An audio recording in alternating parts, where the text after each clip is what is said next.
জামায়াতে ইসলামের আমিরের official x handle সহ দলের একাধিক সিনিয়র নেতার সোশ্যাল মিডিয়ার অ্যাকাউন্ট সাইবার হামলার অভিযোগ করেছে দলটি। সাময়িকভাবে হামলাকারীরা একটি অ্যাকাউন্টের নিয়ন্ত্রণ নিতে সক্ষম হয় বলে জানানো হয়। জামায়াতের দাবি, হ্যাক করা ওই অ্যাকাউন্ট থেকে নারীদের অবমাননাকর একটি পোস্ট দেওয়া হয়, যা আমিরের জামায়াতের বক্তব্য ও রাজনৈতিক অবস্থানের সঙ্গে সম্পূর্ণ সাংঘর্ষিক। হ্যাক করার কিছু সময় পর অ্যাকাউন্টটি উদ্ধার করা সম্ভব হয়। দলটি জানায়, বিতর্কিত পোস্টটি প্রকাশিত হয় 31শে জানুয়ারি বিকেল 4:37। ওই সময় আমিরে জামাত ঢাকার অদূরে কেরানীগঞ্জের কোনাখোলা এলাকায় একটি নির্বাচনী সভায় বক্তব্য দিচ্ছিলেন। বিষয়টি প্রমাণ হিসেবে সেই সময়কার ভিডিও ফুটেজ ও স্ক্রিনশট সাংবাদিকদের সামনে উপস্থাপন করা হয়। পোস্টটি নজরে আসার সঙ্গে সঙ্গেই অ্যাকাউন্ট সুরক্ষার উদ্যোগ নেওয়া হয় বলে জানায় জামায়াত।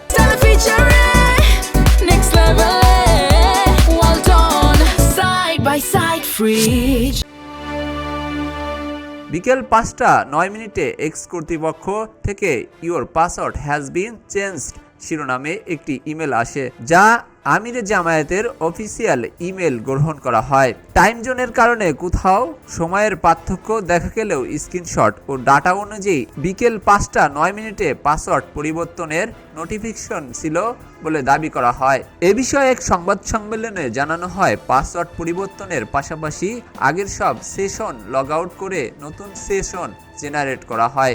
এর মাধ্যমেই অ্যাকাউন্ট পুনরুদ্ধার সম্ভব হয়।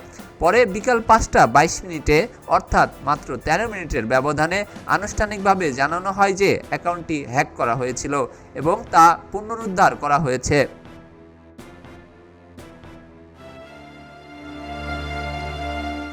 যদি একটি ভুলবশত বা নিজের পোস্ট করে থাকেন, তাহলে মেইলে রিকভার, পাসওয়ার্ড পরিবর্তন কিংবা ফরেনসিক ডাটা সাংবাদিকদের সামনে উপস্থাপনের প্রয়োজন হতো না।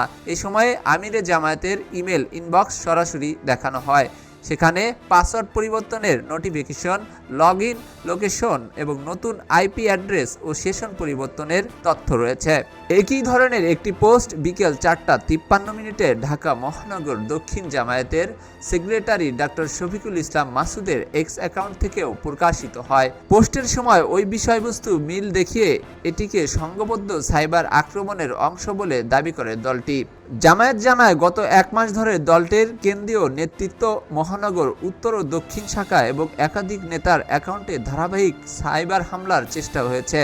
এরই মধ্যে 12 জানুয়ারি ঢাকা মহানগর দক্ষিণ জামায়াতের সহকারী সেক্রেটারি দেলোয়ার হোসেনের অ্যাকাউন্টেও একই ধরনের অনুপ্রবেশের চেষ্টা হয়, যা দ্রুত প্রতিহত করা সম্ভব হয়।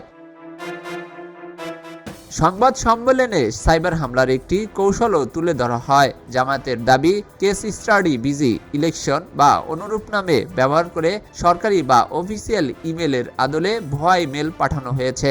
এসব ইমেল অত্যন্ত জরুরি উল্লেখ করে অ্যাক্সেস ফাইল বা অ্যাটাচমেন্ট যুক্ত থাকে, যার মাধ্যমে ম্যাক্রো ডাটাবেস বা ম্যানুয়াল ব্যবহার করে অ্যাকাউন্টের নিয়ন্ত্রণ নেওয়ার চেষ্টা করা হয়। এ ধরনের ইমেল 10 জানুয়ারি সহ একাধিকবার পাঠানো হয়েছে বলে জানানো হয়। দলটি জানায়, ফরেনসিক পরীক্ষায় এসব ফাইলকে মারাত্মক ঝুঁকিপূর্ণ হিসাবে শনাক্ত করা হয়েছে। বিষয়টি সরকারের সংশ্লিষ্ট সাইবার সিকিউরিটি কাউন্সিল ও কর্তৃপক্ষের কাছে জমা দেওয়া হবে। সংবাদ সম্মেলনে জামায়াতের অভিযোগ করে, সাম্প্রতিক সময়ে দলটিকে লক্ষ্য করে পরিকল্পিতভাবে মিস ইনফরমেশন ও ডিসইনফরমেশন ছড়ানো হচ্ছে। যাচাই বাছাই ছাড়া কিছু মিডিয়া বিভ্রান্তকর তথ্য প্রকাশিত হয়েছে বলেও দাবি করা হয়। নারীদের বিষয়ে জামায়াত জানায়, নির্বাচনী প্রচারণায় নারীদের ভোট চাইতে গেলে কোথাও কোথাও হামলা, বোরকা খুলে দেওয়া এবং অশালীন ভাষা ব্যবহারের ঘটনা ঘটেছে। পাশাপাশি 40 লাখ বোরখা সংক্রান্ত বক্তব্য দিয়ে নারীদের ভোটাধিকার থেকে নিরুৎসাহিত করার অপচেষ্টা চলছে বলেও অভিযোগ করা হয়।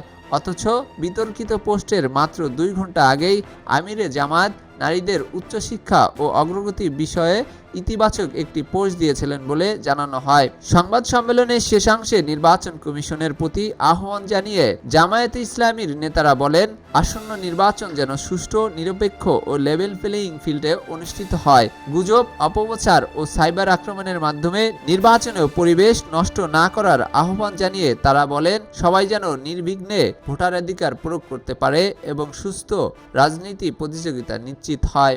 এস আলী দুর্জয়, খবরের কাগজ, ঢাকা। খবরের কাগজ, নিখাত, নির্ভীক, নিরপেক্ষ।